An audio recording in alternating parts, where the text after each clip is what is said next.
Rumors of buried treasure are a tale as old as time. One such tale swirls around the island off the coast of Canada, where the legendary pirate Captain Kidd is said to have hidden one of his many caches of treasure. Today we look into the story of the Oak Island mystery. This is Red Web.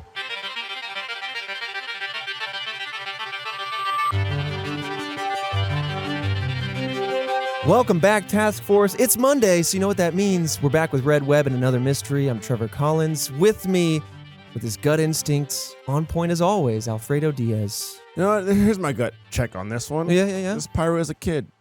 Oh, man. Oh, man. I saw the posture change and everything. This man, he sat upright. His chair scooted in as far as it could. Crossed? And he said, Yeah. I think this pirate's a child. Yeah, he's a child. What you Born into the pirate life. Born into the pirate life. And just Yeah. before we started the episode, Nick, go ahead and slide in that little number. Do you know much about the money pit? No, but I know an alarming amount about Moneyball. Damn it. Can we capture that? All right. There you go. Talking about Moneyball and...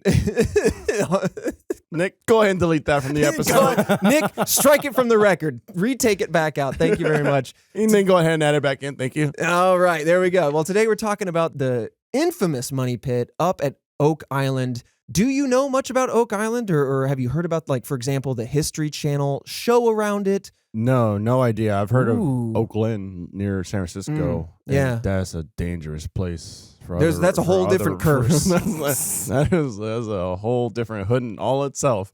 I'm excited for this because one of my favorite episodes was based around Forest Fen, and then there's Forest the Fen. secret. Yeah, we've done a couple So, treasury ones. The treasure ones have been like my favorite episodes, Yeah. just because like it's something you see in, dramatized up in Right. Hollywood and whatnot. And to know Oh, it's like real life stuff happening is pretty cool. So there's treasure hidden somewhere. Well, maybe we're gonna dive all the way into the money pit here and talk about and it. it's a child's treasure. Yeah, it could be a baby treasure. It could be like a ruby pacifier or something. Ooh, yeah. Well, see, now we're going baby and not kid. Right. This was the kid. Why was he called the kid? Captain Kidd with 2 D's. With 2 D's. Right. Bro, people had rapper names back in the day. Like, Yeah. what year was this? This would have been in the 1700s, Damn. 18th century. Yeah. They were doing it big back then, huh? Oh, yeah. Captain Kidd. Well, doing it as big as they could. I don't know That's true. how big they got in the 18th century. Yeah. Hoop and stick and everything like No, that. Not much. Just rap to your fellow shipmates. That's it. Right. Give me a shanty. Let's lay something down. Nick, throw me a beat. Captain Kidd, don't be messing with squids. And that. No, I'm just gonna stop right there. All right, treasure somewhere up in Canada. So this one's really interesting because I think this is pretty colloquially known. Like it's colonially. Thank you. Yeah, it's the 14th colony, and it's pretty well known. This particular one, and I'm really interested to dig in here because it's one of those ones that, because of the History Channel show, it stems from deep into the history all the way up to like now. It's still actively being pursued. This money pit. So actively being pursued, and the History Channel had like a series on it or something. Yeah, and they might still. I don't really know, Christian, if it's still running. But I definitely watched the early seasons of it. But there's seasons. Oh yeah, they keep going at it. I mean, that's the seasons thing. of people hunting for one specific treasure. How do you put that into? How does that show? It's still going. The Curse of Oak Island, 9 seasons and counting. What the?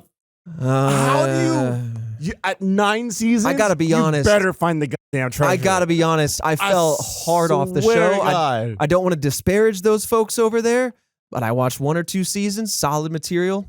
Now, you know what? Let me just distill it all here in one nice 9 podcast. seasons. I mean, at that point, you have people leaving and going in terms of being part of the cast. Babies have born and gone to crew. school since it started. Yeah. Like now they're walking, talking, having opinions and stuff. Oh man, I can't now they're actual kids. I can't imagine the ending to that. Right. And what was at the bottom? A ruby pacifier, and that's it. Or just Great. We didn't find anything. Oh my God. The bones of everyone who tried, and that's it. But yeah, let's walk through it. So we're going to go through the legend of it because, again, this does go way back into the history of, well, our planet, our human beings. And then we're going to talk about kind of what the treasure might be, the modern searches for it. There's a curse associated with this money pit. Of course there is. A lot of things going on with this island that are still being discovered to this day. So we're going to really peel back the layers of this island, talk about all of it, and then go into the theories, as always. What is there to discuss? I'm excited to see what the heck is being discovered to this day. Right. You'd think it's as simple as X marks the spot, start digging, baby. No. We know where the spot is. Is this some like elaborate picture or some elaborate book tale like previous treasures? All good questions. Interesting. We'll get to To be it. decided today on Red Web. Trevor, let's go ahead and get to it. Let's go ahead and roll that first lifeline. Question is, for $100. I would like to use all my lifelines. Has anyone ever done that? Just boom, out the... Okay, let's dive into it. So, Oak Island covers about 140 acres of land off the shore of Nova Scotia up in Canada, just to give you a bit of an idea of where it's at. Now, this mystery began with the story of a dying member of Captain Kidd's crew, who supposedly left behind treasure somewhere in the realm of 2 million pounds, English pounds, on Oak Island in the late 18th century. Stories also say that it was the famous pirate Captain Kidd himself who left his own treasure there. So that's where things start to get a little conflated. But that you're going to get very used to that throughout this entire mystery. This person also said this. Right. I will just say now, it's worth noting that many of the stories, especially the early stories of Oak Island, rely purely on word of mouth, history, and storytelling. Got it. Right? So by storytelling, and people tend to elaborate and maybe fill in the gaps that they don't know, and that then gets taken as fact and gets passed down. 2 million pounds. How much USD is that, Christian? In modern, that would be a good amount. Let's just go ahead and convert that to something I understand. 2 million pounds to US dollars. 2,704,400. Wait, what was it? 2,704,400. It only went up 704,000? Yeah, converting. So is it 2 million pounds in modern day money? Oh, we're not accounting for oh, inflation. Right. Or let's back convert. What was the gold rate in the late 1700s? Assume it's all gold. Flip it. Accommodate for all the growth and value over time. Backwards it into coins. What is the coin? An ounce? And then turn that into modern money. And then bring that over to USD. Digitalize it and convert it to Bitcoin. And then you can't funge it. It's 2 million pounds. Can we just Okay. stick with, okay. It's 2 million pounds. $2.7 million. So in today's money, yes. it's okay. So whether or not it was good clarity to make. Captain Kidd decided to add whatever. Here's $200. Who cares if he added more or he didn't add more? That's a lot of damn money regardless. A lot of money. So there's a lot of motive. For. Yeah, exactly. There's a lot of motive here. And beyond that, I mean, that's just raw treasure amounts. I mean, if you actually were to find something down there, it's the history beyond the sheer value. Look, I'm sure there's some historian somewhere sitting next to a plethora of books. Usually backed by a museum of some sort. Right. Of natural histories. And has the funding to bump that up to 3 mil. 3.5 just mil. Push it, Just sign off on it. Exactly. What is the taxpayer doesn't need to see we this. Need to get this treasure. Exactly. And I have a plan for us later on, and we're going to talk about that in the curse section. Oh, I think that's where my plan will come to great fruition. I forgot about the curse. Yeah. Okay. But yeah, it is worth mentioning. The reason why people think Captain Kidd is involved is because he was known to have buried treasure in this area of the Americas. For example, it is said that he buried treasure in Gardiner's Island in New York.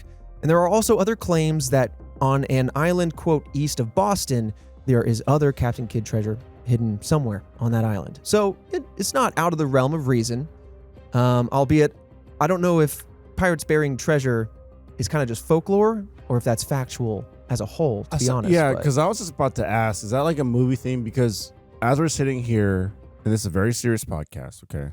About movies, about mysteries. We don't joke around here. Please. Like, why? Like, why would you bury treasure? You got to hide it from the law. I mean, I'm assuming you hide it from the law. King George III coming after that tax money, I mean, people might try and like mutiny against you and whatnot, but like, that just seems really inconvenient as opposed to leaving it in a safe or under the bed at home or something. And here's the bigger maybe question. Because they travel all the time because they're pirates and live on the sea, but like, it's a far way to go. It's like, could you lose it? Probably. And then your coworkers are all a bunch of thieves. You know, Yeah. I don't want to disparage a pirate out there, but you know, they're Mhm. swinging that scurvy around, and you're out there on the high seas. You need a crew to get to the destination, so it's not going to be secret. seem- And then if you get mutinized, they're going to leave you on an island. We're going to strap turtles together with your Doesn't seem back like a hair, good and then system. they'll go get your treasure. Yeah. Anyway, pirates aside, it's there. There's money there for sure.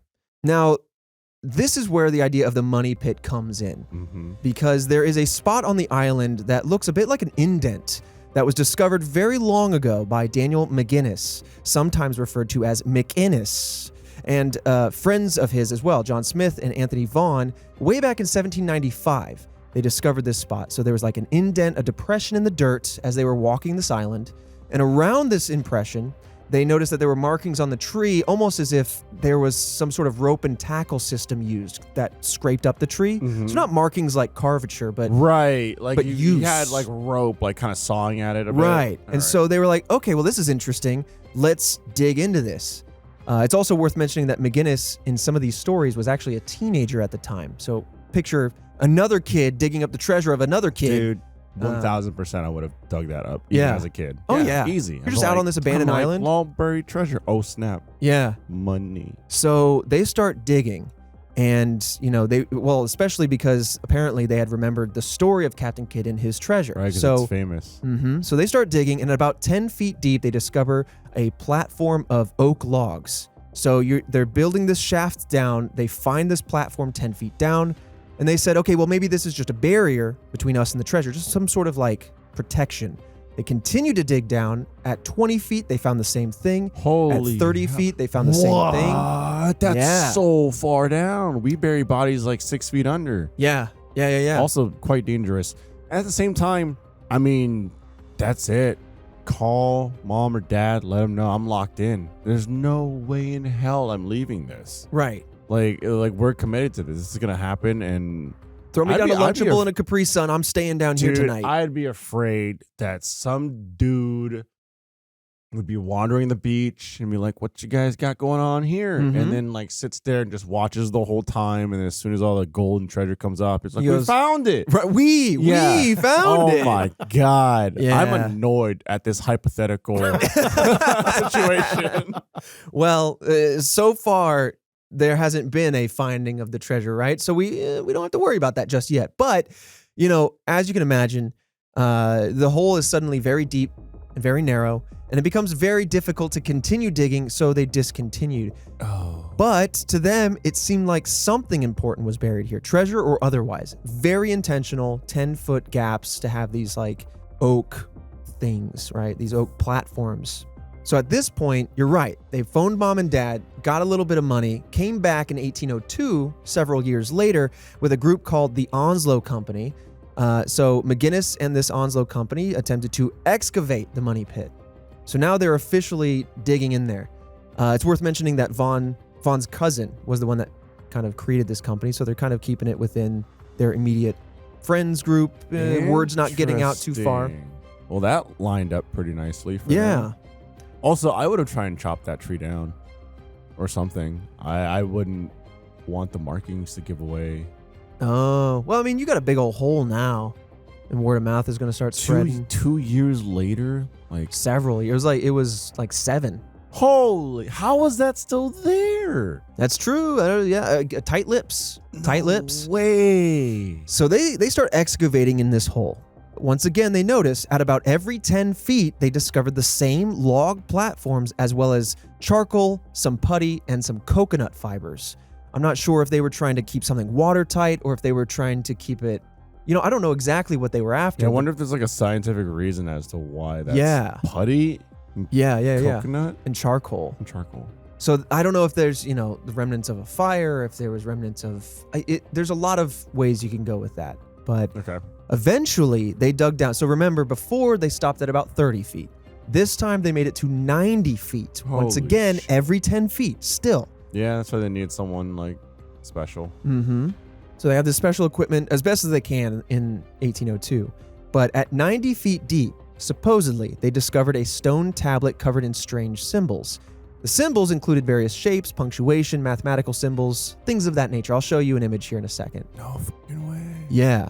Now, this stone tablet wasn't deciphered until much later in What's Christian doing? No, nothing. Okay. What? He was giving you some eyes. I wasn't. Oh, I'm typing. I'm taking notes. Now, this stone tablet wasn't deciphered until much later in 1949 by Reverend A.T. Kempton, and supposedly it read, quote, 40 feet below, 2 million pounds are buried. We have our date. Late 1700s, 2 million pounds. The stone tablet's been buried. Account for inflation. We're working with $1 billion. We're going. That's fucking crazy. But yeah. What? What? Fredo's What's freaking me happening? out. I don't know what's happening. Okay, so okay, sorry.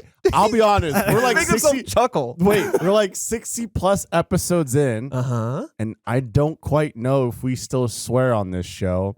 But I said. Oh, so every time you said, and then he goes, dude.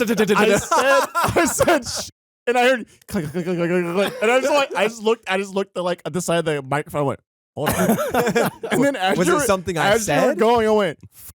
And then I just see him look at the timer and I went, oh my God, I have too much dude. That's why I just kept cursing. I just hear him look at the timer and then timer. And I went, I never noticed that. Oh no. Yes. Okay. Yeah. The power. It's making you way too happy. As I'm looking at Trevor, and as the story's progressing, I just give out a curse word, and then I would just like tilt my head and glance over it. Tippity type. See him go, time code. Mark that real quick. Oh, that's amazing. Yes. I guess we don't ever like try to avoid it, but I guess we don't try to steer into it like No, our other not at podcasts, all. You know what I mean? Which is why it was crazy when because I said a bad word. Yeah. And I just saw him look at the time code and then start typing. And I went, hold on. Hold on. I get we've dug real low here, but hold on. You try to avoid that explicit tag. That's all. I want to dodge that explicit tag because I don't know what firewall that's setting us up between us and the task force. I don't all these algorithms blocking us off. I just love that. So there's a tablet, and there's a tablet. Said that there's here's the tablet for a tablet. All that for a tablet, but it says on the tablet supposedly 40 feet below lie $2 million. Right? Oh, you keep going. So that implies that at 130 feet, bingo, bango. That's what it's saying. This looks like late 90s. Now, somebody threw some wingdings on a PNG right there, on a JPEG. But that's supposedly what the tablet looked like. What is it? How do you even... It's... Okay, so I'm seeing an upside down triangle, upside down triangle with two slashes going towards... Right, there's an O with a slash. Top left to shout out to Under bottom right. Division sign, circle slash, but from towards the left. Another this man's going to re-crack the code. But I mean, yeah, what is this even? With the pirates doing this? What is... I don't know. But yeah, I mean, like it took almost 150 years from finding to translation. Oh, dude, so task force, if you want to get your brain cells on this, as always, we got the YouTube channel, we got Twitter page, Red Web Pod. All our images go there. There's always a cipher. Maybe it's 40 feet down where the treasure is. maybe you got to keep digging on. I should listen to more of this story. And then it's like Jumanji, the board game where you just slide one of those red things over the... Oh my God, when does the curse part come in? Did something happen? We're close. We're right around the corner. Honestly, this is pretty cool. It's going to keep... it only gets more twisted. But I feel like it gets so messy in terms of like divvying up. If you actually found it, right. You know what I mean? Like divvying up the goods. Yeah. Like who owns what? Right. Is it's it like private property? But does Canada get it? Or like... Yeah, does Canada get it? Or someone's great granddaughter, the dig company are going to want to take a slice. Yeah. I don't know. Mm-hmm. So to recap, I mean, we got a little sidetracked with Reverend's kind of deciphering this tablet, but 90 feet down, they got a company 7 years later. They started digging more log platforms. 90 feet down, they find this tablet. It says, hey, baby, 40 more feet to go to the payday. Now, after all this effort, all this work, the Onslow company had to suspend their digging when they woke up one day to find that the pit was accidentally flooded with 60 feet of water. I thought you could say concrete. Oh my God. Oh my God. No way. Pranked you. Water? Just 60 feet of water. 60 feet of water. Dude, Yep. get some kind of Dyson pump down there. And Stick yourself a Dyson vacuum down in there. It'll choke through it. come on, if you can dig that deep, you got some kind of pump. Well, okay. So they attempted to remove the water with a pump. There's your gut instinct. there it But it failed, and soon they ran Dude. out of money. Now, Who cares? You go into a damn loan on this. It could be $2 million on the line. well, all right. But this is something worth noting, and this might also play into the curse, honestly, because this yeah, would because be stuff kept happening. Yeah, this would be the first of many similar stories. We're going to dive into a few more, but of treasure seekers cursed to burn through their own savings chasing other treasure. So it's almost like people are chasing this pay dirt, right? But they end up just blowing through what money they actually have. It's not the same spot, is it? It's kind of like a bank. What? Is it? It is kind of like You just keep putting your money in and hope at some point you can get more back out.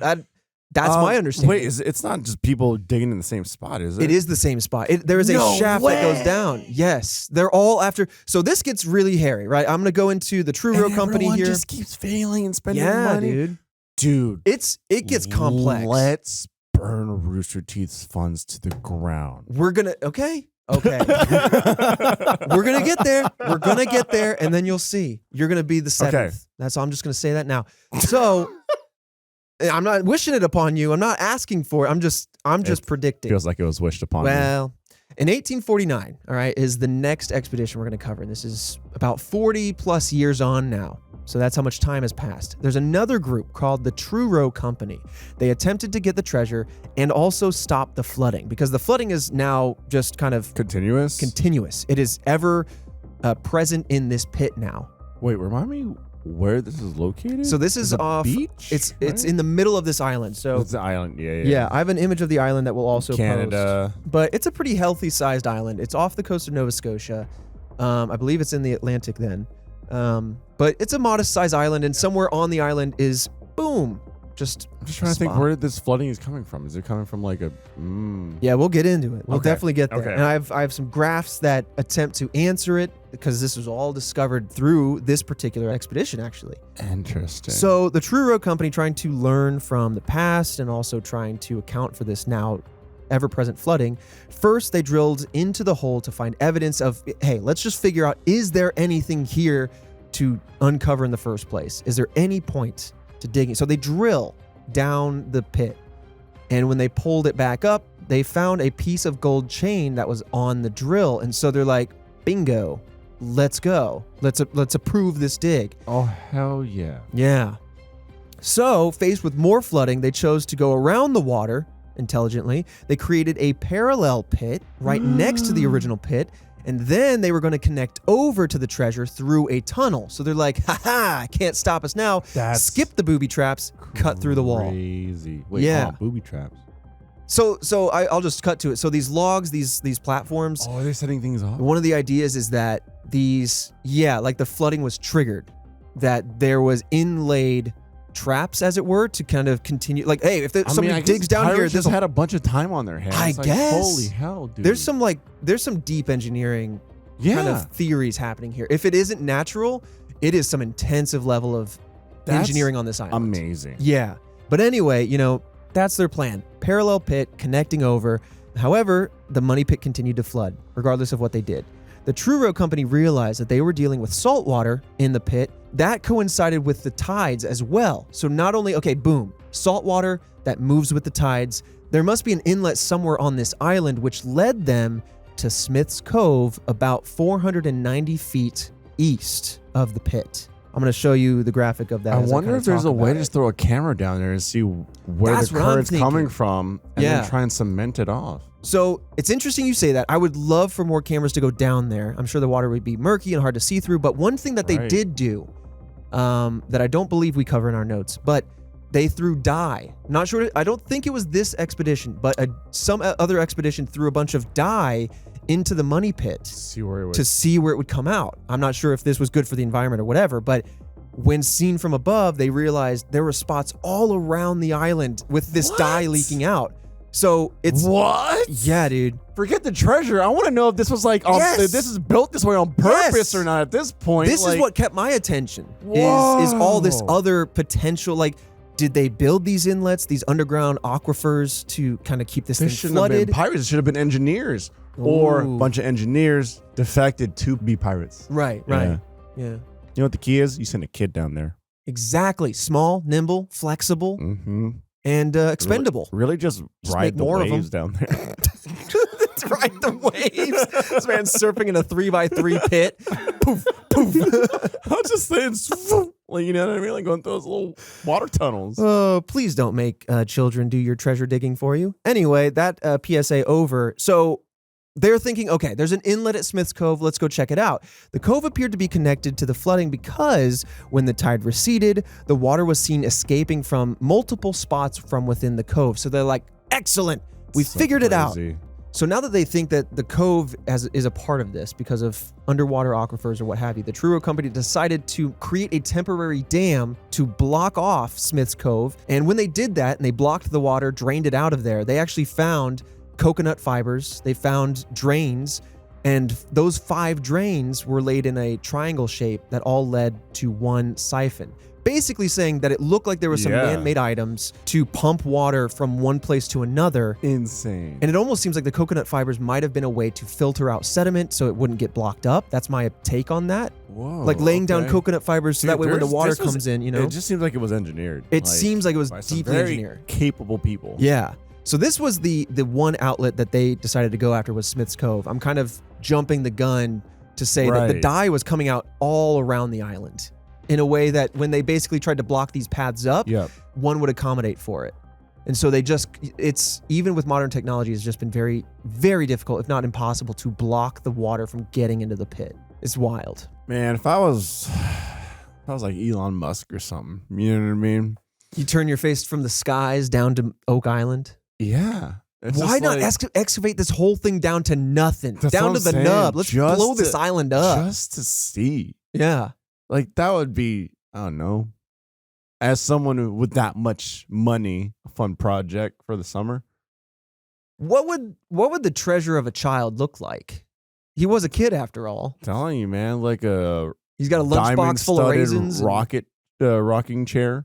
Not rocket chair. I'm still in the Elon Musk era. He's got his like first edition comic book. You know, I mean, there's got to be some. it's kind a of book. prank. Also, he's a pirate, so it's like probably not comics. Probably like, I don't know, tales of dragons and mermaids. Oh, I thought you were gonna say Tails, the Poseidon. like an ancient playboy or something like that. It's a child. Hey, I don't know what kids get up to Look, these days. That's Those why, days. That's why it took long. I had to divert it away from that thought. I mean, I would just assume. Look, toys, coins, necklaces, gold stuff. Yeah. It Gold wasn't like a stuff. kid's chest, Knickknacks. like a child's toy chest. Maybe a couple buttons, You throw some buttons in there. you know, a whistle. Yeah, probably like the extra buttons on your coat that Maybe you a don't use. maybe a slide whistle. Pew. Whoop. something fun. Right. Got to keep Right? it light. This is my when you- favorite When toy. you're hiding treasure. It's also, I mean, it doesn't have to be all gold. I mean, if it's a Right. kid, this treasure could be like, oh, hey, I really like this toy. The one Yeah. that goes, boo. Exactly. And when let's somebody throw it in finds there. this, when somebody finds my treasure because I'm a kid, Or when I find it again, they're going gonna to celebrate and There go, you "Woo!" are. Yeah. like, oh, I remember this. Imagine. Yeah. That thing must have so many germs on it. It's a curse. That's the curse. That's how you relieve the curse. You blow that whistle, wrap your lips around that thing. Okay, now let's come to the end of this expedition because much like many of the other expeditions around this, they ran into financial troubles. Financiers were becoming low. Ultimately, they could not block the water from entering the pit, and so this just became literally a money pit. People were just sinking money into trying to get to the bottom of this, That's wild. and they couldn't. Doesn't make the hole bigger. I mean, they try to make a parallel pit. Some other people have tried to make it bigger, but ultimately if they you- just can't get through I it. wonder if you just make the hole real big and then you just send divers down. So that is, I think, happened or has been attempted. It's just very dangerous Yeah. with all of the different stop gaps every 10 feet. I don't know.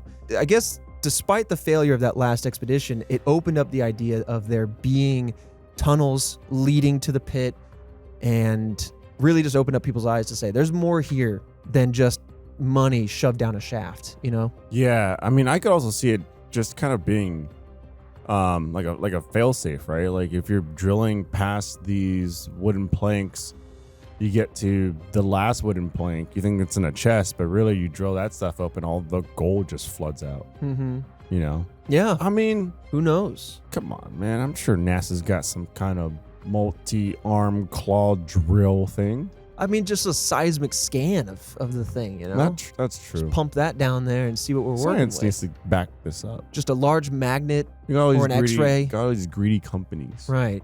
Now, because of all these failed groups in the end, you know, it really inspired a lot of people to go searching for this treasure. In fact, one Franklin Delano Roosevelt supposedly went after this treasure. I was about to say, there it is, supposedly. Supposedly. I was about to say, searching. We know where it's at. Well, yeah, I mean... Well, it could be another tablet. Ultimately, you know, suffice to say, the story was spreading through word of mouth, and it was like wildfire, especially in this kind of time frame where it seemed like the next frontier were all of these mysterious treasure troves of pirates of recent memory. Now, the first written accounts of these legends actually was finally published in 1857, so that just shows how much time, 60 years almost exactly, This treasure's nuts. that it was just spoken about, not written about. What's so cool about this is, for the most part, we know where it is. Mm-hmm. And it's like, here we go again, tangible in a sense of like, bam, go down that hole. Mm-hmm. But we can't get it. Can't get it. What a tease. Right. It's like playing basketball with LeBron. Yeah. You're just not gonna. right? You're not gonna get it. Like you could try and shoot a three. Right. Put up the J. But come on, man. Exactly. It's LeBron. Right. He's the king. Okay? What are you doing on the court with LeBron? Right? Don't offend him. Just don't. No. Just stop it. It's ridiculous. So Man, play for the Toon Squad. that's what I'm saying. You know what? I'm happy someone said it. Christian, why didn't you pop in here? I'm just giving you guys the space you need to discuss. He's given the space that LeBron deserves and the respect. Well, no, he's doing what you shouldn't do against LeBron, which is give him space. Oh, well, you know what? You Yeah, know he's going what to I'm posterize you, child. Yeah, well, It is what it is. His funeral. So, cutting to the chase, really, like it became so popular that a causeway was built out to Oak Island to connect it to the mainland, so that way a crane could be brought over. Some real hefty modern equipment. Damn, dude, people are sinking money Right. into this. And this was in 1965. This causeway still exists today. And the island has also changed hands many times over. Treasure hunters abound, want to keep buying this island, search for it, fail, sell the island. People are buying the island? Yeah. I mean, they probably want the land rights, I would imagine. Holy hell. Yeah. Now look, I knew you were sinking like money, but Yeah. like if we're talking about buying the island and then to sink money into it, damn, dude. Yeah. Okay, so maybe you do have people with like an insane amount of cash. Right. That are just A lot of cash flying Throwing into it this at it. place. But, and that kind of brings us up to one of the modern day owners, or group of owners, I should say. Rick and Marty Lagina of the Michigan Group purchased 50% of Oak Island Tours, which owned most of the island back in 2006. They're the very same people who run the History Channel show, Curse of Oak Island, which is now on season 9. And they continue to struggle to get to the bottom of the money pit as well. Even with tractors and modern tech, they're just digging away. Oak Island tours. Like, what do you do? Hey, welcome to the island. There's the hole. Like, what are you touring? And then I mean, yeah. walk 30 There's feet. some There's other- a gift shop. There are some other interesting kind of nuggets around the island. So I'm going to talk about the curse here for a Ooh. second, and then we'll talk about the potential treasures that lie within and all the stories that eventually center on this island. So Yeah. yeah, there might not be a lot to see, but being in the center of history, as if you take these stories at face value, is kind of cool. So that's why the touring company exists, I suppose. But Okay. also someone's got to, I think there are people that live on the island, Christian. I don't remember. I'm just remembering from the first couple seasons of the show. But otherwise, it's not super populated or anything. There are a few homes on the island that some people own and live in seasonally, but there are also 2 permanent residents on the island. All right. The curse, the moment you've been waiting for. So the curse is a very popular belief that many treasure hunters of Oak Island have. And they say that the curse is what is preventing the treasure from being uncovered. The curse of Oak Island is, just to put it bluntly, is the belief that 7 people must die in the pursuit of this treasure before it can be uncovered. I'm not exactly sure the origin of that story. Say, who made that It's up? not on a tablet that was uncovered. It's not in written story. It's purely word of mouth. But the reason I want to mention it is because to date, 6 people have died in search for this treasure. That's why you said I'm 7. Damn you. Yeah. Maybe it's always N+1, you know? 7th person goes in there, a whole excavation goes, 7, it's been 7. They dive after it, and then it goes 8, 9, 10, like immediately. Yeah. You know what I mean? Yeah, the number racks It's up. not a cap. Right. I mean- and then we gotcha. Right. It is truly a dangerous pit. It's deceptively safe. It looks so simple. Right. But even with modern tech, it is quite dangerous. Like you say, a diver, I think that was addressed in the show. And I was like, yeah, just stick a diver with a tank down there. But I mean, even cave diving is quite dangerous if done wrong. So let's walk through some of those cases, though. In 1861, there was an engine pump that exploded when trying to drain the pit. And unfortunately, the person manning that, there was an unnamed searcher who was manning it. When it exploded, it injured them fatally.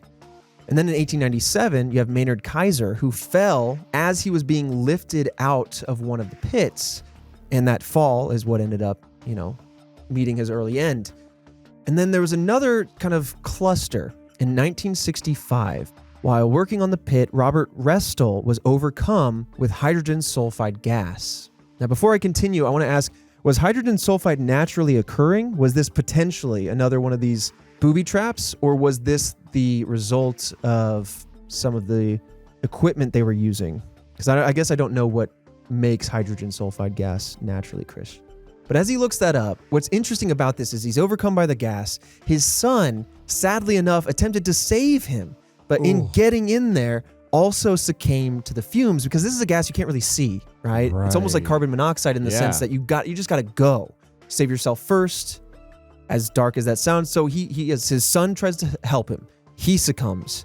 3 more people, Carly Gracer, Cyril Hiltz, Andy DeMont, all tried to help and couldn't. And unfortunately, Edward White, yet another person involved with this particular moment, was only able to rescue DeMont. And so of all those people all trying to save each other, only one was able to be pulled back out safely. And so in trying to save one person, they lost 3 other people, unfortunately. So we're up to 5? So that's the 6. That's 6. Okay. So to recap, you have the unnamed searcher who passed away to the engine explosion. Mm-hmm. You have Maynard Kaiser who fell as he was being pulled. Yep. And then the hydrogen sulfide gas moment with Robert Restall, his son, Carly Gracer, and Cyril Hiltz. Oh, so 4 people. So 4 in that moment, plus the other 2 is 6 total. Now, it is believed that one more person has to die before the curse can be lifted, but it's also argued whether only 6 people have died or not. These are the people that we know about, but who knows? Maybe other people have passed away in search for this. So many years at this point. So Right. And also, who the hell said it was 7? I don't know. Where is this curse statistic coming from? Maybe that's how far up Captain Kidd could count. That's true. He just kind of picked his favorite number. I'm sure Kids love numbers. But I'm also sure the educational system on a boat would fail him. Yeah. It's not good. No, it's not great. So hydrogen sulfide is a naturally occurring gas that sinks low into like caves, mines, et cetera, et cetera. It's just like such a common occurrence that miners will usually have hydrogen sulfide monitors, similar to to carbon monoxide in a sense. So it's just thought it was a naturally occurring event at the pit. Just in excavating, they might have released some. Just in the process of digging further in and trying to That's spooky. go deep. It's like The Happening, except the planet itself, not the trees, is fighting back. Dig too deep into my skin, a couple of gas is going to come out. Who? My girlfriend knows that. Every time I have too much protein shake, the gases come out. It's like a defense mechanism. I've sent some of your gases before. Yeah, you have. Yeah. When we played a little bit of Five Nights of Security Freddy. Breach, Yeah. hit us up. We're YouTube.com/Let's Play Boo Crew playing some FNAF. We're like, you know what? Let's take the task force into the virtual world and solve some crimes. Yeah, or become the crime. Yeah, I don't know. yeah. I'm still not convinced we're going to survive that game. We're more of the victims there. That's terrible. It's also, it truly is spooky. Carbon monoxide, especially flavorless, odorless, Yeah. all that good stuff. can get you when you're sleeping. But I feel like if that's a thing, well, I mean, it was further back. Like, why wouldn't you just be like, I don't know, cautious about that? Yeah, I suppose. But also, if it hadn't happened before, this is 1965. So this is 160, 70 years on now. So many years ago. Yeah. But you also have equipment, right? So there's naturally occurring things, but as you rip up the ground, you might, I don't know, that's just, it's wild and unfortunate. It really is, especially when you realize like, help, I need help. Somebody jumps in. Oh, now I need help. Somebody else jumps in. I need help. Maybe slow, maybe slow up. But yeah, gotta be careful out there. Hey there, Task Force. Trevor here as always to talk about Red Web, the goings on and the behind the scenes, just to you directly here as we take a little break from the Willy Wonka tubes that would have solved this whole thing. I don't know if we've gotten there yet, but I did want to talk about them one more time. Hey, if you want to support us, store.roosterteeth.com is a great way to do it. Word of mouth, another great way to do it. But hey, you know what? RTX is an event that's coming around here at the beginning of July. You can see us in person. We have a whole bunch of different panels, a lot of different shows that you might not be aware of here at Rooster Teeth. So if that sounds interesting to you, you can check that out at rtxevent.com. It's happening on July 1st through 3rd.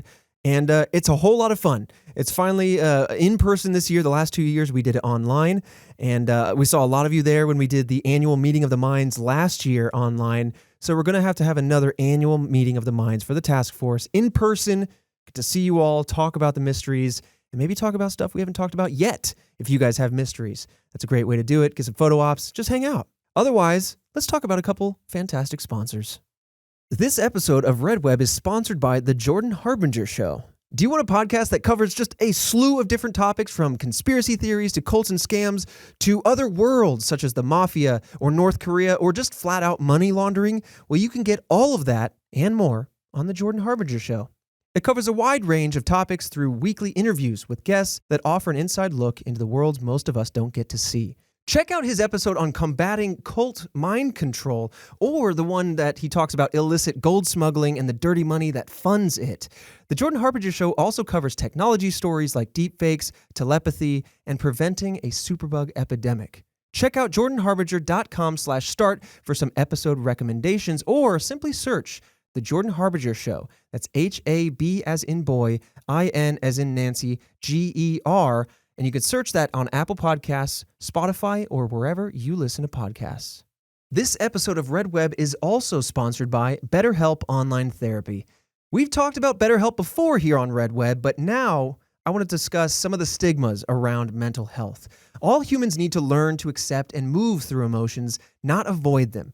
We go to the gym, we go to the doctor, all to take care of our bodies, so why don't we give the same care to our mental health as well? BetterHelp is customized online therapy that offers video, phone, and even live chat sessions with your therapist. Makes it super easy, and it's much more affordable than in-person therapy, and you can get matched with a therapist in under 48 hours.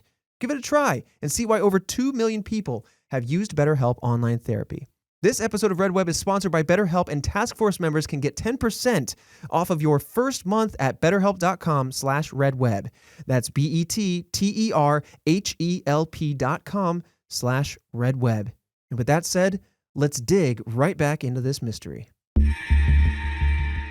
But let's talk about the stories surrounding the treasures. Of course, we've talked about Captain Kidd or one of his crewmates, up for debate, but there are more treasures than just the pirates believed to be hidden in Oak Island, whether it be in the money pit or around the island. So one is Marie Antoinette's jewels are supposedly hidden there. Now, before fleeing France during the French Revolution, little history lesson, it is said that Antoinette instructed one of her servants to take and hide her jewels. So, okay, does that mean it has to be here? Well, the servant supposedly went from London over to Nova Scotia, once again. This is where the island is. And then in 2017, to kind of back up this story, the Laginas, the people who own it now and have been running that history show, found a 400 to 500-year-old jeweled brooch on the northern part of the island. But as with many mysteries, there's no confirmation on whether or not it actually belonged to Marie Antoinette. But it kind of helps support the idea that it could be hers, and that would open the door to a lot more other treasures potentially finding their home there. I don't know if there was like a convention in the 1700s that they said, hey, everybody, there's an island in Nova Scotia ripe for digging and burying your good stuff. Or just someone went like, hey, I have this whole little like hole system going on here. Could you imagine someone's knocking on doors, flying out pamphlets that says, hey, I got this booby trap tunnel over Nova Scotia. Got any good treasure? Stuff? Now that's the original bank. Yeah. Yeah. And everyone's like, oh, you got a hole guy? I'm like, nah, you need a hole guy. No, I'm the hole guy. Yeah. Oh, yeah. But also just like, you can't be sitting with all this treasure. Put in a hole. Exactly. What a strong... Don't look at me like that, Christian. That's what pirates were doing left and right. What a strong business model. Like guy with shovel shows up, says, I'm the guy. I'm the hole guy. I'm the money guy. I'm the everything guy. I dig you a real nice hole. One-stop shop. Put your money in the ground. And then obviously, Marie Antoinette. Right? A lot of money. Yeah. You get a fancy hole. Right. But I mean, like, who's to say it's not just like some random brooch that was... Exactly. Look. Could have been faked. Could have been someone else's. Sure. Could have been the heart of the ocean. But where's the rest of the gingerbread, man? Exactly. We found the foot with a little bit of frosting. That's it. I need more. We don't know whose foot. Exactly. So containers filled with mercury and pieces of parchment were also found in early searches of the island. This opens up yet another very fascinating... Honestly, this might be a whole topic in and of itself that we explore. Francis Bacon. So Francis Bacon, very good last name, no relation to the food, was known for preserving documents with mercury. It was also known for puzzles. And this seems like a very deathly, complicated, real-world, full-scale puzzle, I guess. You know what I mean? Yeah. I mean, still, if you know how to do puzzles, I mean, you know how to build this contraption. That's true. Then again, you go and grab somebody. Right. Could you hire like some architects, Right. I mean, Da Vinci invented the helicopter, but he didn't build it. I guess that doesn't support this theory here. But I mean, so like there was ingenious ideas back in the day. It's just whether they actually did them or not. So maybe he did this one. Because there is with this comes the theory that the treasure at the bottom isn't gold or jewels or anything, but rather manuscripts that are hidden there. These manuscripts would actually be part of a whole different theory that prove that Francis Bacon is actually the real writer under the pseudonym William Shakespeare.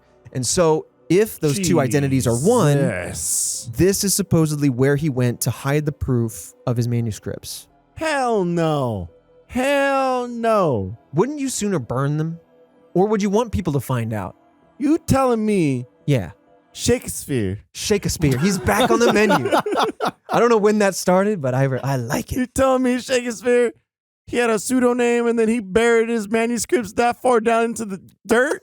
Come on. Okay, hold on. When you put it that way, which is entirely accurate to do so, because it says one for one, Francis Bacon is Shakespeare, i.e., I'm picturing now the receded hairline, the curly sides, Shakespeare with the frilly collar, is digging a hole in Nova Scotia to bury his original writings. No, Shakespeare ain't going to no island digging no hole. When you say it like that, ridiculous. Occam's razor, man. I gotta say, maybe not. That's what. Maybe not. Shakespeare out writing other stuff. Shakespeare. I think that's crazy. Look, interesting. Yeah, but come on. Right now. I'm actually very curious. I think we should explore in an episode, a full standalone episode, Shakespeare as an entity, because there's so many really cool theories that attempt to answer who this person was. Do we not know who he was? Wasn't he the guy with the... Well, you have to wait for that episode. No, I mean, people think that it was either a person, William Shakespeare. Right. They think that it was actually a writer, a pseudonym, a name for somebody, a ghostwriter for somebody else, or a group of people, or for a female writer. Because at the time, there's problematic beliefs and all that. It's like, a lady can't be a writer. And so that person put on the name William Shakespeare so that they could have their writing punch in through the masses. Oh. That's another theory. So there's a lot of really cool theories out there that attempt to answer who this person is. Those are just a couple of the popular ones. Oh, man, that's an episode all in itself. I would love to explore that. There was a whole movie, I think, called Anonymous about that. I think it was something like that. That revolved around Francis Bacon being, basically paying somebody else who had the real name William Shakespeare. Doesn't matter. Whole other thing. It's just a movie. We're a movie podcast about mysteries, That's what we do. Another thing that's interesting on this island is, while Christian clarifies the name of that film, It was indeed anonymous. Oh, nice. It was about Edward de Vere? Oh, De yeah. Vere or something. Earl of Oxford. So not Francis. Yeah. Someone. Huh. He was nominated for an Earl of Oscar. Oxford. Oh, the Earl. It was good. It was a good film. So another thing on this island, there are 6 large boulders across the island that form a cross shape when viewed from above. As always, I'm going to slide you this photo. Of course Like there a is. classified document. Of course there is. Let me take a look at this. So it stands to reason someone had to hoist these large boulders into place. And for what end? Why? He's grabbing his hair, scratching, he's banging his forehead. So you're telling me, Shakespeare. right? I'm past it. Shakespeare was not on this island. You're telling me that a bunch of pirates went and built this and then moved these boulders for some odd reason I'm about to find out, or maybe not. They did all this for why the boulders?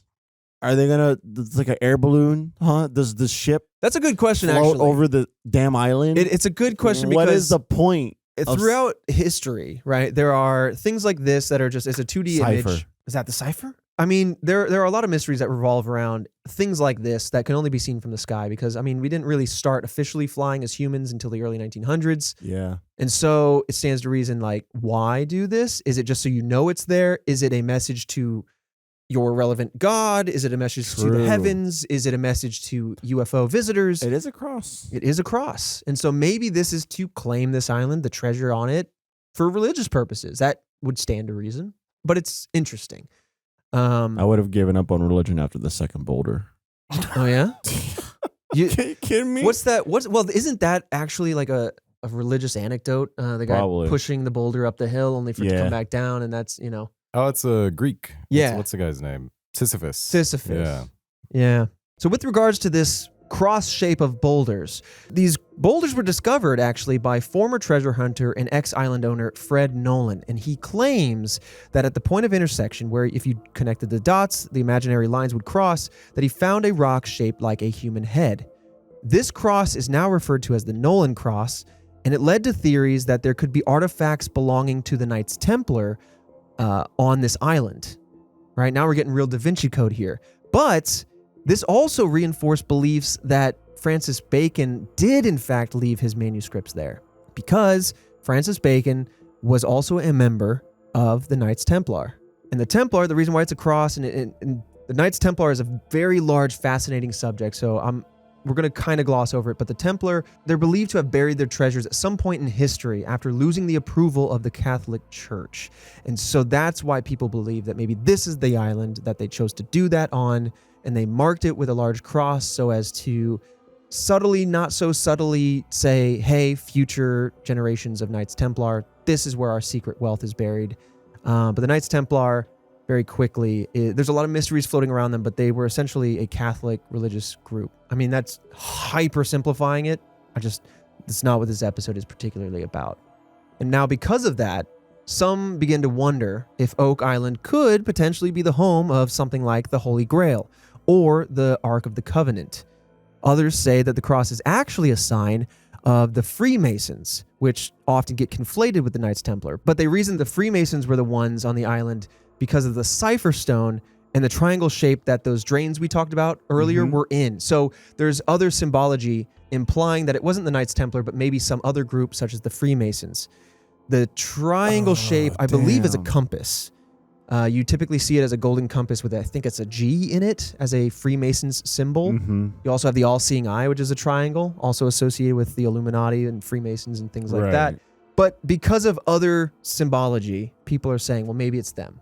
And lastly, just on the same kind of vein of treasures, there are a few people out there that believe that these treasures, or this island at large, could be the home of lost treasures to the Mayans, the Incans, or Aztecs, other native cultures to the Americas, albeit quite far away from this particular island. But I mean, everyone else is quite far away from it too. So maybe it's just the back pocket island for ancient historical treasures. Like, how did everyone put their treasures here? Like, who was selling this island and pitching it to people?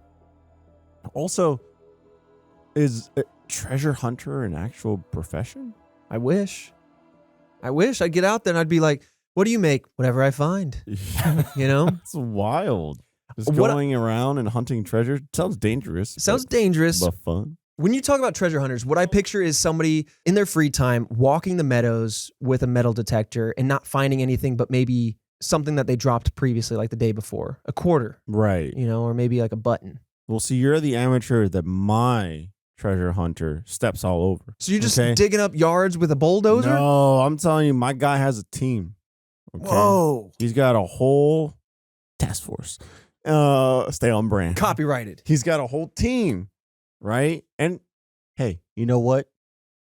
He's got that like Discoverer's jacket, some brown leather jacket. You know, he takes out there. That's a leader. But- That's a leader. Who's to say? You know, it's a profession. Maybe he's got sponsorships on it. You know what I mean? So it's like Gold by Nike? treasure hunter, and he's got like, you know, like the racers. So it'd be like you get all these different badges from companies. It'd be like the Jeep Wrangler. You know what I mean? Outback Steakhouse. Like all these like all of these brands that can associate themselves with right. prestigious treasure hunter. Yeah. And that guy walks all over your treasure So this hunter. is the capitalist Indiana Jones. 1000%. He's like, Indiana Jones Yeah. is like, this belongs in a museum. And he goes, Yeah. this belongs in my back pocket for profit. 1000%. He's got ships, Yeah. helicopters, whole 9 yards. Yeah, Indy's got like donated by the illustrious Indiana Jones, and it's like some nice thing in a museum. Oh, This was most definitely sold by this other guy, and it's got the Nike logo Yeah. printed on it. Yeah, You and know, he it's like just- Mona Lisa with Adidas on her shirt. He just did it. And he just, you know what? He did it. Yeah. That's my treasure hunter. All right. Well, those are all the kind of theories, or not even theories, but some of the kind of words of mouth around the treasure. A lot of interesting stories around the treasure, but Really cool. It's also just absolutely wild yeah. that it's just there. At this point, there's got to be something there, right? You would hope after all this effort, I don't think that there 200 was this, plus years of searching. there is this big rich troll of a person that not an I actual thought you- troll. I thought you meant Christian, like stop! You looked at me okay. like I was. There's we're a not, man down at the bottom. We're not in Gondor, Sorry, okay? my bad. Captain Kidd's Nerd. been living there ever since. You This isn't nerd. Lord of the Rings. There is no one ring. There's one, dude. You dig all the way down, you find this another set of logs, but on it is just one gold ring. You don't touch that You bury ring. it. You bury it don't right touch away. that When ring. you say you never found it, Hell no, you you make don't another touch season, that ring. but you don't tell them. You don't. You take photos and you leave. But I like. There's just no way that someone, out of just the sheer thought of like this would be funny, would spend so much time and effort and the engineering behind it to leave nothing. Or Right. just like a note with haha. Right. Right. I mean, you would hope not. There's no The- way. There's no A way. prank through the ages. There's no way. You moving Yeah. boulders and stuff like.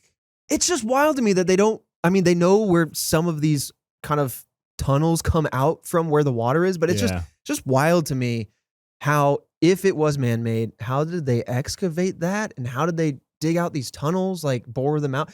It just tells me the more we look at things like this, we're either way on the wrong track, or, and there's a huge possibility here, that we are just completely ignorant to the knowledge of ancient and historical humans, that they had more tech than we give them credit for. True. Or at least like or just like mechanisms. brighter minds with magnificent ideas or grander plans of ingenuity were just hard to come by, right? Because Yeah. they weren't talking to each other so easily the way that people are nowadays. That's whatnot. true. Knowledge This- was more easily lost. Okay, look, I Go say a for it. lot of crazy things on this show. All right, I'm buckled in. I'm ready.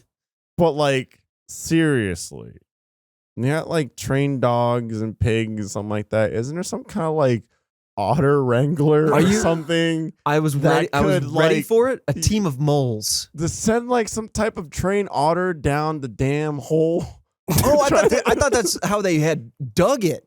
I'm just saying that like in the 1700s we knew how to communicate with the otters. there's gotta be some type of wilderness person. It's like I've trained otters all my life and they are they do things on command. Does it got to be an otter? I don't know. Penguin, whatever it is, some kind of animal that we need some type of we need some sort of Liza Thornberry There's gotta figure. be some type of water You know? animal that people can train like they do dogs to go get this thing. Yeah, well, yeah. You know what? He's not wrong. Fundamentally, It sounds insane. his foundation as is I'm pretty saying. strong, Purely dude. hypothetically. Like hypothetically, Oh my there's God. like an otter wrangler or something. This is our story. This is our Oak Island show.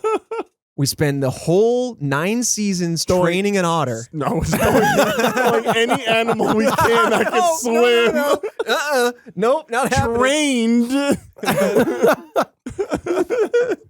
I'm just. Hey, what happened? What happened to my otter? Well, he was trained. He lost, but trained. He was trained and certified. Hey, you know what? He had a diploma.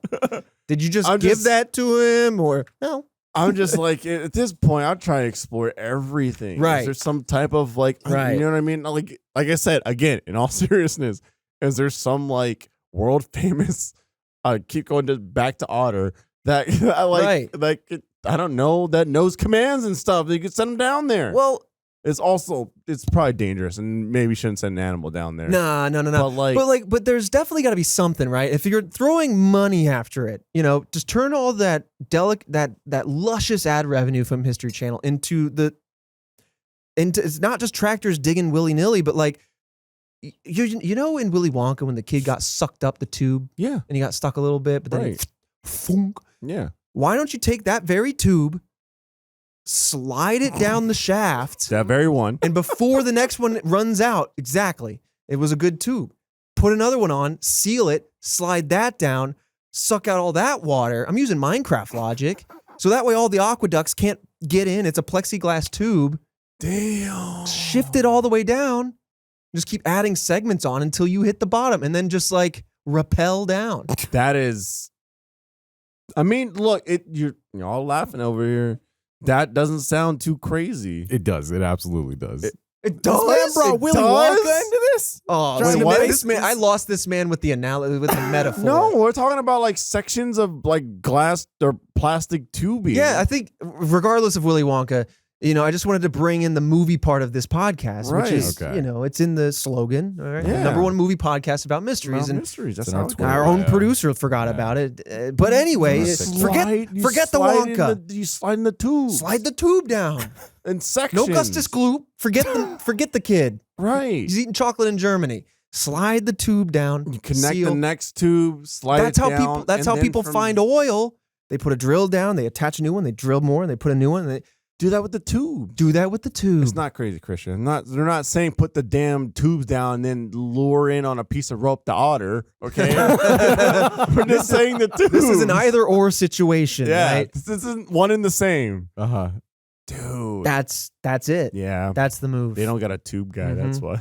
They don't have a tube guy. Tube guy and otter guy, they're dropping the ball. Man. Hey, if you History Channel, Also if you need some consultants, Just saying. we're here. All right. In all seriousness, doesn't sound terrible. We're a forest I'm sure of there's ideas. 1,000% like a plethora of reasons why that doesn't work. But right now, I'm not hearing any of those reasons. Yeah. So you know There- what? we In my sparked head, it works. countless arguments out there in the task force. Oh. They're like, oh, that would work. Oh, no, it wouldn't. Yeah. We got Team Otter, we got Team Pipe, and we got what the hell are you talking about? 3 teams, 2 closer than the other. All in the same damn division known as the Red Web Task Force. All right, so let's talk about the theories. Now, Yep. as always, with something like this, it comes down to, is this real or is it not? Is this a hoax? Is it a story? No, I think it's 100% real. Yeah, well, we got some evidence and some more details to kind of substantiate both sides. So let's talk about the idea, because you believe it's real, let's talk about that first. So despite the trouble with excavating the money pit, there are many people who believe that the treasure is in fact real and still waiting to be discovered. I mean, like you're saying, it seems like we're going through so much difficulty, So much. so much effort that someone had to go through, because clearly every 10 feet is wood. So someone did this. It would be a lot of effort for nothing if there was nothing at the bottom. Especially So back then. why do this? Holy right? hell. Yeah. And at this point, like, I don't care whose treasure is it, right? It could be fake Shakespeare. It could be the Templars. It could be You talking about pirates. Fake-a-spear now? Fake-a-spear. Oh It my could be God. Fake-a-spear. It could be Chuck E. Cheese's lost recipe for his damn pizza. Oh, that's why Okay? he went out of business. I don't care. There's something down there. I don't care what it is. Let's find it. There's definitely, whether it's a treasure or not, the treasure to me is the answer behind the purpose of this pit. Yeah. Even if it was an ancient story of a man, you know how islands are built out of volcanoes, right? That's the Hawaii. Yeah. Seismic activity Yep. can generate islands and land masses. What if there was a master Roshi of this island and this was his favorite sitting spot? So he puts some logs down and he sits on it. But this island keeps building up and he's like, it's been about 10 feet. I'm going to put down new logs. And he sits there. And then the island just kept growing and building. And so then we just start digging up all of his sit spots. You know, even that would be a better answer than, there's nothing at the bottom. That'd be a crazy answer. It'd be a crazy answer. I'm just saying, I need an answer. I just want a purpose. There has to be one, right? There's 1,000. Yeah. How's there not? There's a purpose. Yeah. There's literally. Here's the thing too, because like the whole like maybe someone was just messing around. You would have to get so many people to agree to spend so much time and effort on something that's Right. just a joke. There's no way this is a joke. Like Right. with how this has been engineered, there is importance behind this, Mhm. right? Because you'd have to convince people to spend time and effort, and a lot of it, Yeah. from the sounds of it, to this whole job. And you wouldn't be doing that unless there was like a big reason to. Right. Unless whoever made this pit was an early investor in John Deere or whatever other tractor brands are out there. And just what? And was like, and just like, you're going to need a tractor for that, pal. Yeah, exactly. Yeah, I don't know. I'm Okay, with you. don't I'm with you need on my this. equipment. Yeah. So another reason that substantiates this being real is when we refer to the water coming in, it stands to reason that this was in fact a booby trap that caused the water to flood in once you got so deep. Oh yeah. Whoever was digging in just didn't recognize whatever would trigger this. And so it opened up the booby trap, water floods in, and that's been a problem ever since. And this also runs in conjunction with the idea of the man-made Smith's Cove, which funnels in that seawater. And then there's also the coconut fibers that are found throughout Smith's Cove and the tunnel or the pit itself. Those fibers that created the cove were sent to the Smithsonian and were confirmed to be coconut fibers. Coconut trees are not native to Oak Island. I was about to ask. And so it's interesting that there are so many coconut fibers here. And it's believed that these very same fibers were also found in the depression on the dirt that began this whole mess, right? Oh, this is a whole thing. It's a whole thing. There were probably not just like Too a intentional. ship, like ships of people doing this Right. at this point. Right. You're like engineering this whole entire island Mhm. for this one hole. Yeah. And I mean, to me, you know, when you think of the native regions for coconuts, you start going south. You think, especially when you think proximity to this island, you think the Caribbean. Yeah. I don't know where Captain Kidd was kicking it on his adventures, but Pirates of the Caribbean, if that documentary stands true, that, I mean, the pirates like the Caribbean and there's a lot of coconuts down there. Yeah. It's a very popular documentary. Right, right. Watched it many a times. There's even a ride now. Oh, wow. Yeah, very popular. Wow. Okay, wait, hold on. They made a ride from the film. Wow. Hold on now. Must be pretty new. Fairly new. Yeah. I mean, look, we still talk about movies. I'm just saying, all right, this wasn't a movie, but You going to use some movie logic, some plot logic? we take an Armageddon type situation Excellent. here. I'm on Okay. board. You take the world's best oil drillers to go after this thing, right? They're drilling holes in oceans. Right. Right? Like, they got to be able to drill this hole out. Like, pull an Armageddon. Right. Okay. Let's get Bruce Willis in here. get him in there just as like the face of it. Right. Right. The motivation. Yeah. And you bring back the movie. Yeah.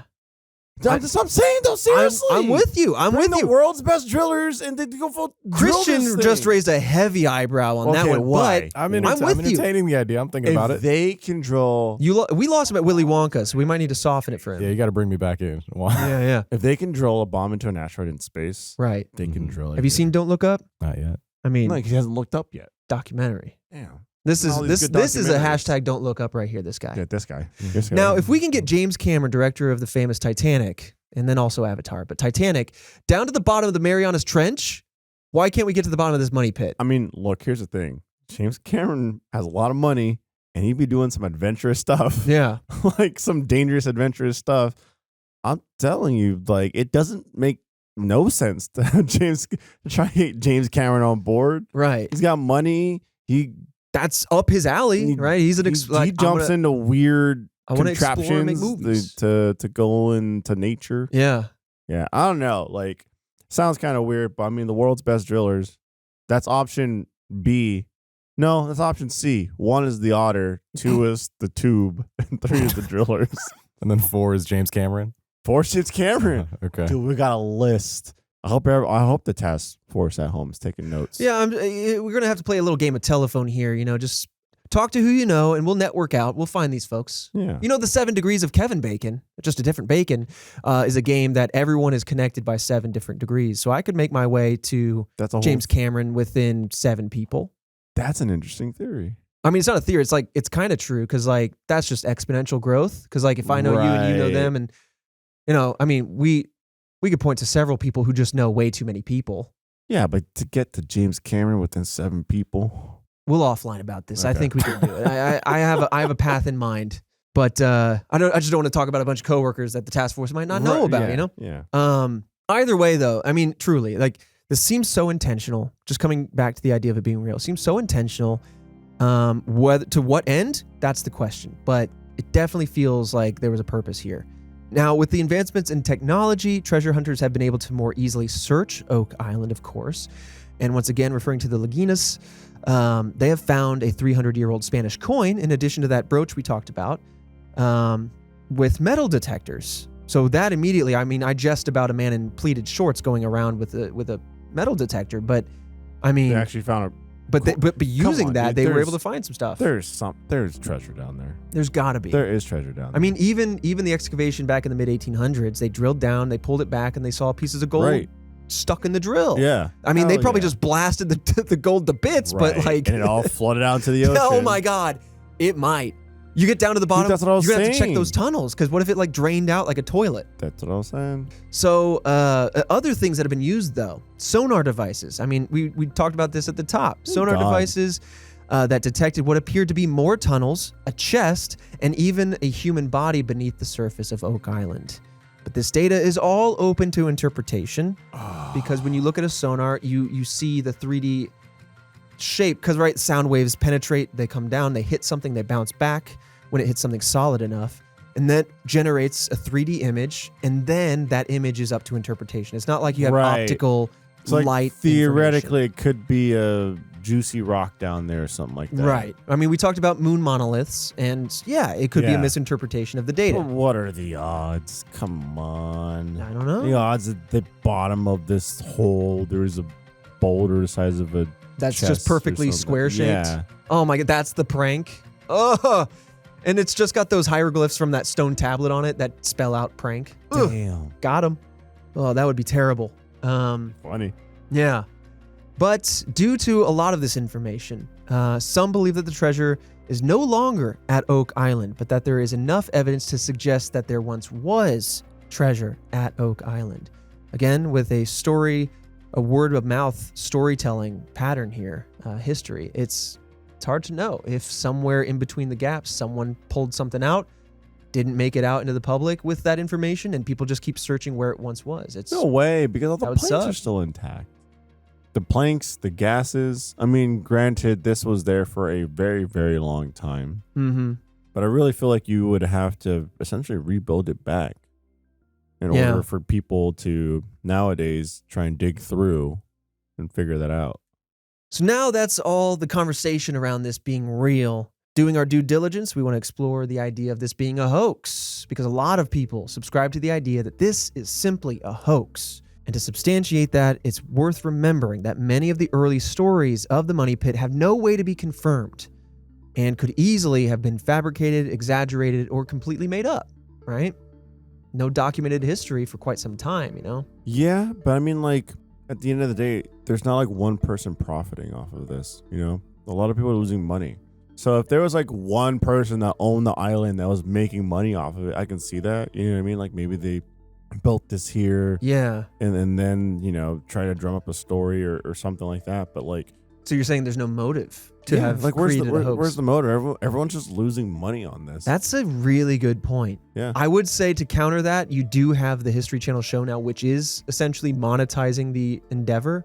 But outside of that, I mean, you have 2 centuries worth of There's a lot people. Yeah, there's way too much time before they came in to monetize it. It's a very good point.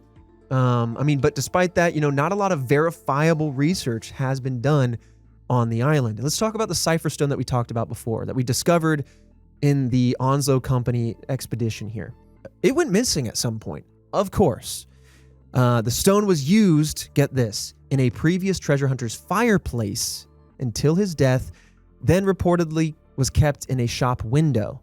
It was translated by Kempton and subsequently lost thereafter. The only evidence of the stone are in written accounts. There's no photographs, there's no tracings of the stone, so you can't even there's no basic way.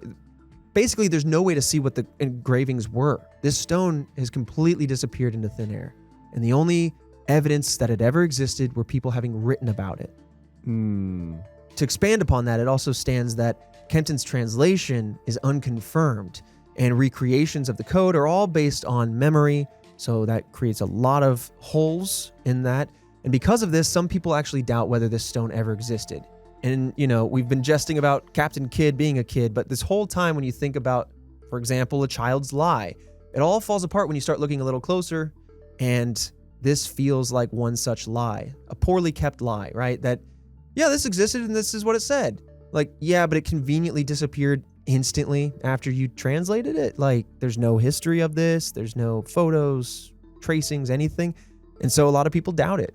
I mean, I could definitely see that being something where, people are just like, oh, okay, they made this up in order to just keep garnering attention for this hole. Mm-hmm. At the end of the day, though, the hole's still there. And it's not like it's a big hole with a lot to it. Right.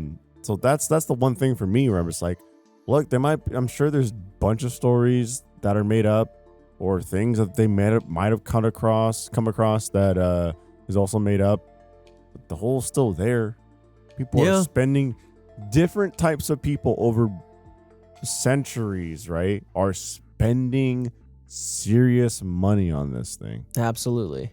I actually want to respond to that, but before we get to that, it's worth mentioning that the Truro Company that dug out that gold chain or a piece of it, that's also lost. That makes more sense because it seems small. It's also gold. Someone wants to be like, yoink. Right, yeah, it's just a little gold chain. Yeah. But as far as the water and the appearance of the tunnels, some or many theorize that there are just a lot of sinkholes on this island, that this is just part of the natural anatomy of this island. But I don't know, though. I still stand with you in the sense that every 10 feet, we have what looks like a clearly man-made structure, including coconut fibers at each spot. I don't know. Was this some weird well? Like a hyper water filtration system? Like maybe they wanted to make, this is my own theory now that I just came up with, but maybe they wanted to pull water from the well and the well was all salty, can't drink salt water, and they were hoping that this would filter it? Because there's no real way. I mean, they dug so far, dug so far. And then why every 10 on feet? an island? Why every 10 feet too? Well, if this again is why it's my own theory, but like if the coconut fibers were their early days ways of thinking that it would maybe filter out the salt, the wood and the fibers and the charcoal. We use charcoal to filter things now, activated charcoal. Putty though, I don't know. I don't know. That's interesting. That's just a thought I had. I could see what you're grasping at for sure. Going back to the hole and I mean like that's just like the natural formation of the island and natural sinkholes and whatnot. I mean, like at the end of the day though, there's not natural wood planks down there. Right. So every 10 feet. Maybe over time the island started making these sinkholes that lead to the hole, but the hole is still the hole, right? Yeah. You can take away the water, you could take away the cipher. The hole's still the hole. Right. I don't know. That part to me is definitely hard thing to get over for sure. Now, with regards to the island's geography, the natural formation, Robert Dunfield came forward as a geologist interested in Oak Island. He carried out a scientific study on the island and included spectroscopic tests. I'm just going to quote him on the results. Quote, "We resolved the water problem completely beyond a shadow of a doubt. Water enters through the natural water course in caves typical to the limestone and gypsum of the Windsor Formation. It would be impractical, if not impossible, to dig a flood tunnel 562 feet from the beach to the money pit. The Windsor would have flooded them out." End quote. Basically saying that all of these supposed tunnels that crisscross around the island underneath the ground would be impossible to do because obviously the ocean would have been penetrating that tunnel instantly. If not through the actual tunnel, then through the rocky formation surrounding you. It's like when you're on the beach and you dig down a little bit, eventually water shows up. Yep. It's just because, it just moves through the sand. Mm-hmm. And so that's kind of what he's thinking. But to your point, it doesn't really explain some of the things seen in the money pit. In particular, it doesn't explain the drains that were discovered along with that bed of coconut fibers over there in Smith's Cove. That said, to counter that particular argument, researcher Dennis King theorized that they were used in the creation of table salt. So that maybe, and this might build upon my own personal kind of well theory, maybe they were just trying to pull up, without the impurities, clean seawater, and then they would boil that to bring off the water and to resolve it down to salt, right? If you boil seawater down to nothing, you distill it, I guess. You end up with salt and pure distilled water. So maybe this was some sort of weird, over-engineered way to do that. I don't know. Yeah, could be for sure. Yeah, the tunnels reaching out from the side, I was like, that just seems so difficult to do. Right. It also seems, I don't know, maybe that's natural to islands like this. Maybe if we dump dye we just dig down deep into some other island and do it, maybe we would also see that dyes would come out. I remember now, I think the dye was green, like a lime green. Oh, yeah, just pretty cool. So it'd stand out. But really, to close out this whole episode, that's kind of the evidence behind it being a hoax, or the theories behind it being a hoax. It is said that the real treasure, the real value behind the money pit is not necessarily the treasure itself, but how much money is spent on each endeavor over the hundreds of years trying to get after that treasure. That this money pit is essentially a money pit, not a treasure pit where you can find, but rather just a place that people go, spend egregious amounts of money to get to the bottom of, and then just rinse and repeat. This is just cool as a story, but then also cool with the thought of we could wake up tomorrow and boom, someone got to the bottom of the money pit. That'd be wild. Yeah. Right? Oh, man. It could be 30 years from now when the task force has gotten an absurd amount of funding and we are running things from our space station. Mm-hmm. And it's like, hey, remember that money pit when we're looking down in the dirt, but now we're looking in the stars? They found something there. Excellent. Yeah. I think about that often when we talk about mysteries like this. I'm like, someday, if we're cracking codes around the Zodiac now, within the last year or two, I just think about other mysteries that are still ongoing. Decades from now, when we're much older, and we think back fondly on this show, and we go, wow, update. Yeah. And then you'd be like, we were so confused and lost in theories, and now there's the answer. Do you think we'll know before we leave this earthly plane? Or do you think that this mystery will outlive us? I think we will. Yeah? Yeah. I would imagine with the growth of tech. Right? Yeah, I think with how fast tech has grown over the past couple decades, mm-hmm. right? Even like the past century or so, like we would progress enough to be able to just go whoop. Yeah. Yeah. Tube tech is going to catch up very quickly. It will. And I'm telling you, that's the way they're going to do it. And the minds of the otters will unify. Yes. That, or we're just going to have to get some sort of giant space laser, hack this thing like a pimple off the planet, send it into space so we can really turn this thing around and manipulate it, and then we'll get in there. That's Take the island out of the ocean so it can't be flooded anymore. Easy. We're talking 2100, 2150, somewhere around there. Easy human activity. No, dude, that's easy future tech. That's the craziest thing I've heard all episode. Yeah. Why do people listen to us? Well, thank you for doing it regardless, Task Force. Appreciate you. If you want to support the show, there's ways to do that at store.roosterteeth.com. I just went into a real salesy voice just then here at the closure of Oak Island. But yeah, store.roosterteeth.com. We have some Red Web merch out there. I believe February 15th, we have the Cryptid pin set, as well as a hoodie that we're still hoping will come in on time. That's where the plan is February 15th. But if you don't see the hoodie, it might be a small delay. Yeah. We'll let you know. Join the task force. Yeah. Get yourself something nice and cozy. Cozy and up. Maybe some cool pins. Yes. But and it really does truly support us. And 100%. more so than ever, thank you for allowing us to be us. Oh, yes. Absolutely. Thank you. We wouldn't have the Baby Hands plush on the way Oh, yeah. if it weren't for you all. Looking so thick. We got a Buff Scientist, like, kind of gym merch on the way. Yeah. Yeah. But hey, outside of directly, buying some of our merch and representing the task force out in the field, there are also other ways. Word of mouth. You guys have been great about discussing these podcasts, coming to us on Twitter and other social media platforms, engaging, liking the content when that's applicable, sharing it with your friends so they can be part of the task force. All of that truly makes a world of difference. And actually, I have a little anecdote. I don't know if anybody in the task force knows this name, knows this person, but Travis McElroy reached out, became a fan of the show because of the task force sharing the podcast. Hell yeah. He's from, he's got a lot of podcasts under his belt, and we'll talk about one of the ones that he's actually working on here soon in a future episode. Oh, damn. Okay. Exciting stuff. But so keep an ear out. But yeah, it's stuff like that like it has a tangible, as you like to say, effect on the show in such a positive way. So thank you. And with that said, Fredo, I'll see you back here next Monday for another mystery. Bye, everybody.